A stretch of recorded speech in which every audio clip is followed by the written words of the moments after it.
للاعلام في مصر والجزائر كيتم التاطير ديالو بواحد السرديه اللي هي فكره عامه المغرب هو المسؤول.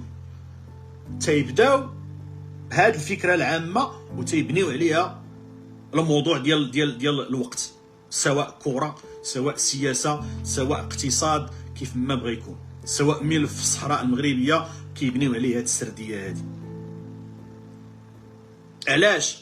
باش يغطيو على الفضائح اللي عندهم، يغطيو على المشاكل اللي عندهم، يغطيو على النقص اللي عندهم، يغطيو على الفشل اللي عندهم. وراه عطينا ملي تنقولوا هاد المسائل هادي راه عطينا واحد القراءه اقتصاديه مبنيه على الارقام اللي كتبين باللي المغرب راه فعلا راه غادي في الطريق الصحيح، وراه فايت هاد الدول هادي اللي كانت ديما كتشوف لينا النظره ديال الاحتقار.